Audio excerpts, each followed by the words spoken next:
So I'm sitting here with Mary Furness. I'm Mary a Furness. speech pathologist. I work at North Beard State Elementary, and I am an itinerant speech therapist, so I pull my kids out and do work with them. Fantastic. So how would you say that you connect subject matter to real life context? I teach the students real life things, real life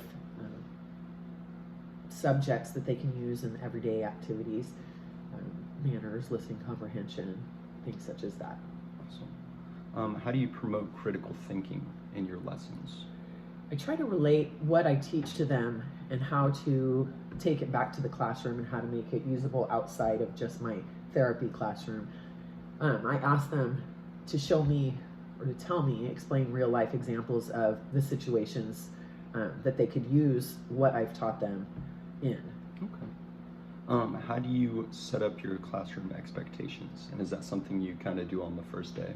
Yes, I set up my classroom expectations. I have rules on the wall, and when the students come in, we go over the rules, and I let them know that it's kind of a different situation because there's only a few kids at a time. So when I set up the rules, they get to work towards earning a prize out of the prize box. So if they don't follow the rules, 3 strikes and you're out. So yes, they learn the very first day, the very first session, what the expectations are, and we go from there. What's the best way to use the limited time that you have as a teacher? Is there like a certain thing that you like to spend the bulk of your time on? I like language. I like putting language into every lesson. I think it's the most important. And you're able to do a language lesson in any subject. So that's what I like to spend the bulk of my time on. But it's not specifically, but it's throughout each other subject. There's always a language component for me. Okay. Yeah. How do you deal with bullying inside the class? I explain the situation to both students, and I let them know that there are differences. There are people who are different than us, and different doesn't mean bad. Different just means different. So I just kind of try to explain the situation and how it makes the other students feel, and I ask the bully to kind of try to role play, a different situation, a different scenario where he might be on the other side and how he might feel. So we talk a lot about feelings. Okay. How do you stay organized? Oh my gosh, I have a lot of Post-it notes. And I have a calendar, a paper calendar on my desk, and I have a calendar on my Outlook. And I set each of my students' goals in a binder so that I have the goals that I'm to work on every day with each student. So it's easy to access. It's right there beside me. That's good. Yeah. How do you go about making effective lesson plans?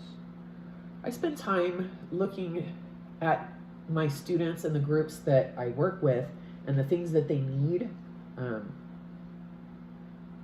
We work a lot on, like I said, real life things like using manners, following directions, listening to others, respecting personal space. So I think it's time that you spend getting to learn your students and how they learn in order to make an effective lesson plan. I think you need to know kind of where they're at and meet them there. And then how do you like to use technology, and what is your favorite technology to use in class?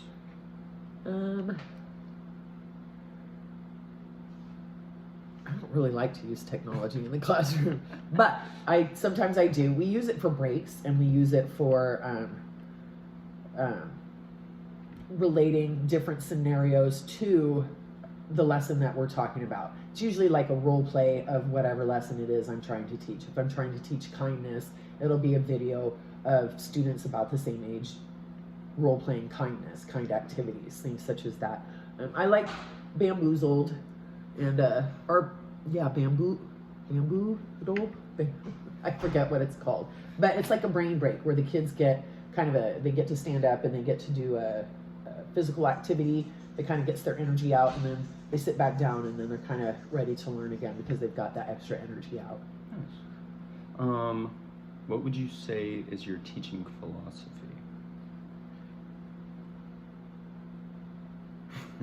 I think, I've always wanted to make recess, and if I'm with older kids, passing period, a better place, a more equal place for my special education students. I try to level the playing field for them and teach them qualities and characteristics that will make them a good person, not just intelligent, not just regular subject matter, English, math, such as that. I try to teach them lessons on being a good person. Very admirable. Thank you. So what are some of the ways that you assess your students' progress? I keep logs, daily logs, actually, when I see them, on how they're doing with whatever their goal is. And so I keep daily logs on whatever their goals are. And quarterly, I send out progress notes. I go through the goals, I go through the tally marks and whatnot, and see what percentages they're at. And then I send the progress notes home to the parents. But I keep each student in a binder. I have one big binder with each student, and then I put their progress notes for the quarter in the binder behind their goal. And then I look at all their progress and judge where they're at the end of the quarter. Okay. So it's not necessarily like a formal testing sort of thing. No, it's mine's not formal testing, but every 3 years we do testing to see kind of where they're at. But no, it's not formal testing. Cool. How do you support a student that may be struggling or behind in class? I try to use more visual and kinesthetic type things. Try to use every sense: hearing, visual, kinesthetic, everything. Try to reach them in whatever method they learn best. And then I try to, if I can, give them a little bit of extra time. If I can't, I can pair them up with buddies, and then I can see if the one student can explain the situation a little better than what I'm doing, since they're there's about same age peers, so just trying to do a lot of figure peer stuff. Yeah, trying to figure out the best way that they learn, basically. Yes. That's awesome. Yeah. How do you make sure that every student is treated fairly? Probably like I said in how I set up expectations of the classroom. It kind of goes back to that.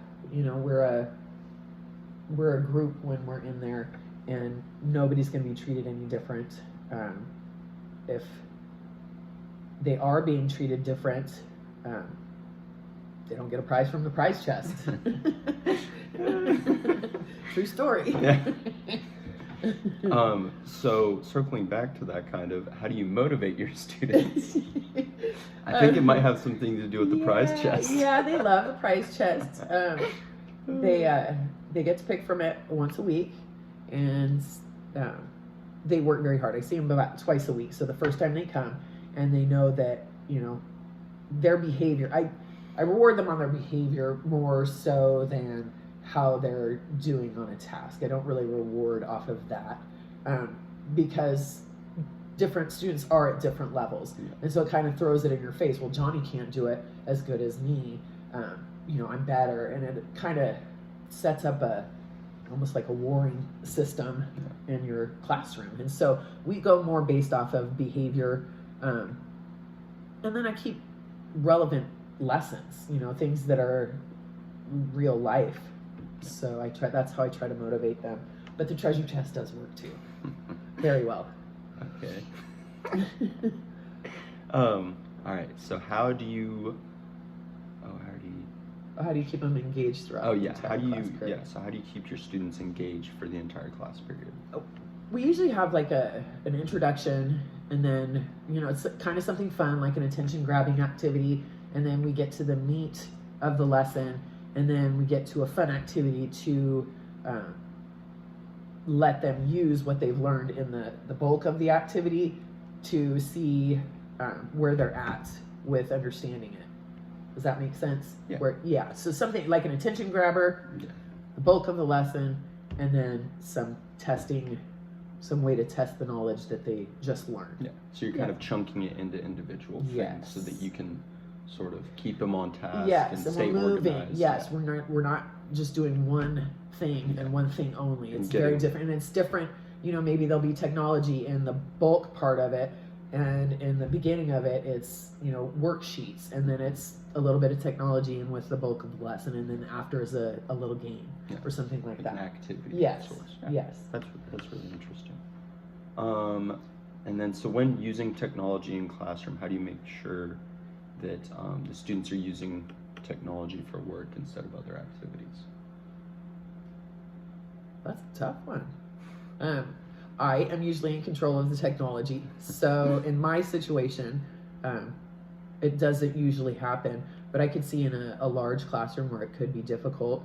I do know there's programs like Pear Deck and things like that where the teacher can do their tests and their assignments and whatnot, and the students log into that platform, and then they can get on their teacher's site, and they can do the lessons in the teacher's site, and then the teacher can see on her computer or his computer which students are on the classroom. Okay, so you can sort of take a virtual roll call. Yes. So, you know, Johnny over in seat 3 is on Google right now. He's not on Pear Deck, so you know Johnny's not doing the assignment. Yes. That's a really cool technology that they It came is up neat. with that. It's really I'm sure that's really helpful. It is. So It is. but yeah, so that's pretty much concludes the interview. I really appreciate it. Yeah. Thank you for sure. very much. You're welcome.